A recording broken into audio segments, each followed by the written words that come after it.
Hello అండి, నమస్తే. Welcome back to my channel. ఈ వీడియోలో నేను మన తెలుగు కుటుంబాల్లో బిడ్డ పుట్టిన తర్వాత ఆ చిన్నారి జీవితంలో ప్రతి మైలురాయిని ఒక చిన్న సెలబ్రేషన్ లాగా జరుపుకుంటాం కదండి. మన తెలుగు సంప్రదాయంలో ఈ వేడుకలన్నిటినీ కూడా ఎంతో ఆనందంగా పద్ధతి ప్రకారం జరుపుకుంటాము. బిడ్డ మొదటి నవ్వు, బోర్లా పడడం, పాకడం, మొదటి అడుగు వేయడం వంటి ప్రతి చిన్న దశకు కూడా ఒక ప్రత్యేకమైన వంటకం తయారు చేసి కుటుంబ సభ్యులతోనూ, బంధుమిత్రులతోనూ, ఇరుగు పొరుగు వారితోనూ పంచుకోవడం అనేది మన ఆనవాయితీ అన్నమాట. ఈ వేడుకలకు ఆడ మగ అనే భేదం లేకుండా పిల్లలతో సహా అందరినీ పిలుచుకొని సందర్భానికి తగిన వంటకాలతో తమ సంతోషాన్ని పంచుకొని తినడం అనేది ఒక గొప్ప అనుభూతిని, మంచి జ్ఞాపకాలను మిగులుస్తుందండి. ఇక వీడియోలోకి వెళ్ళిపోదామండి. బిడ్డ మొదటిసారి చిరునవ్వులు చిందిస్తూ నవ్వినప్పుడు ఆ ఆనందాన్ని పంచుకోవడానికి నువ్వులు బెల్లంతో చేసిన నువ్వుల ఉండలు తయారు చేసి ఇరుగు పొరుగు వారికి, బంధుమిత్రులకు పంచుతూ తమ ఆనందాన్ని పంచుకుంటారు. ఈ వేడుకని నవ్వులకు నువ్వుండలు అంటారండి. ఇక బిడ్డ ఊ కొట్టడం ప్రారంభించినప్పుడు ఉండ్రాళ్ళు పంచుతారండి. ఊ కొడితే ఉండ్రాళ్ళు అంటారండి ఈ వేడుకని. ఈ ఉండ్రాళ్ళు తీపి ఉండ్రాళ్ళైనా పంచొచ్చండి, ఉప్పు ఉండ్రాళ్ళైనా పంచొచ్చు అనమాట. ఈ వంటకాలన్నీ తేలిగ్గా మన ఇంట్లోనే తయారు చేసుకోవచ్చండి. ఇక బిడ్డ మొదటిసారిగా బోర్లా పడ్డం అనేది ఒక మంచి మైల్ స్టోన్ అండి. చిన్నారి కడుపు పైన పడుకోవడం మంచి ఆరోగ్యానికి చిహ్నంగా భావిస్తారు. ఈ శుభ సమయంలో బొబ్బట్ల మీద బోర్లా పడేలా చేసి ఆ బొబ్బట్లని బంధువులకి, మిత్రులకి పంచుతారనమాట. అంటే అన్ని బొబ్బట్ల మీద బోర్లా పడాలని కాదు, 2-3 బొబ్బట్ల మీద బోర్లా పడేలా చేసి మిగిలిన బొబ్బట్లతో పాటుగా వాటిని కూడా బంధుమిత్రులందరికీ పంచుతారు. ఈ వేడుకనే బోర్లా పడితే బొబ్బట్లు అంటారు. కొన్ని చోట్ల ఈ బొబ్బట్లని పోలీలు అని కూడా అంటారండి. ఇక బిడ్డ కూర్చోవడం అనేది శారీరక ఎదుగుదలలో ఒక గొప్ప మైల్ స్టోన్ అండి. అప్పటిదాకా పడుకోవడమో లేదా బోర్లా పడడమో చేసిన పిల్లాడు తనకు తానుగా లేచి కూర్చోవడం అనేది పేరెంట్స్కి కూడా ఒక గొప్ప అనుభూతినిస్తుందండి.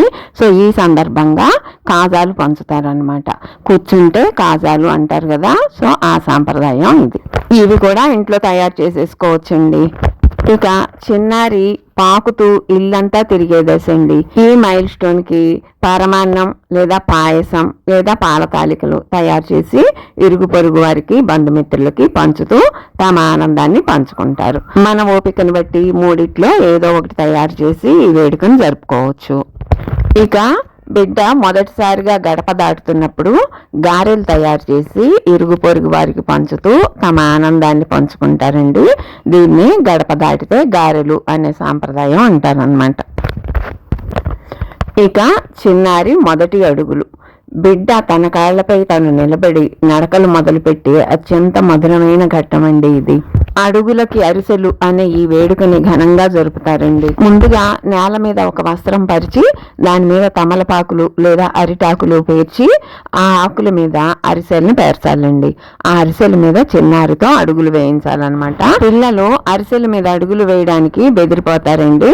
అంచేత మేనమామ, తండ్రి లేదా తాత ఎవరైనా సరే చిన్నారి చేయి పట్టుకొని అరిసెల మీద అడుగులు వేయించాలి. చిన్నారి తొక్కిన అరిసెల్ని పారేయ అవసరం లేదండి, మనం తినేయచ్చు. బంధుమిత్రులకి వేరే అరిసెలు పంచవచ్చు. ఇక చిన్నారి జీవితంలో మరో అత్యంత మధురమైన మైల్ స్టోను పలుకులండి. మొదటిసారిగా బిడ్డ పలికినప్పుడు పంచదార చిలకలు పంచుతారండి. బిడ్డ మొదటిసారిగా అత్త, తాత, అమ్మ, నాన్న అని లేదా చిన్న చిన్న ముద్దు మాటలు మాట్లాడుతున్నప్పుడు ఈ పంచదార చిలకల్ని పంచి తమ ఆనందాన్ని ఇతరులతో షేర్ చేసుకుంటారండి. సో ఫ్రెండ్స్, ఇవేనండి చిన్నారులకు సంబంధించిన మధురమైన ఘట్టాలు, అలాగే వాటికి సంబంధించిన ప్రత్యేకమైన వంటకాలు. దాదాపుగా ఈ వంటకాలన్నీ మన ఇంట్లో మనం తేలిగ్గా చేసుకోగలిగేవేనండి. చేసుకోలేని వాళ్ళకి మార్కెట్లో కూడా అవైలబుల్ గానే ఉన్నాయండి. ఇక ఈ వేడుకలకు విచ్చేసి బిడ్డను ఆశీర్వదించిన అతిథులందరికీ ప్రత్యేక వంటకాలతో పాటుగా పండు, తాంబూలం కూడా ఇవ్వాలి. మన స్తోమతను బట్టి గిఫ్ట్లు కూడా ఇచ్చుకోవచ్చు. ఓకే అండి, వీడియో చూసినందుకు ధన్యవాదాలు. ఈ వీడియో మీద మీ అభిప్రాయాన్ని కామెంట్ సెక్షన్ లో షేర్ చేయండి. వీడియో నచ్చితే తప్పకుండా లైక్ చేయండి.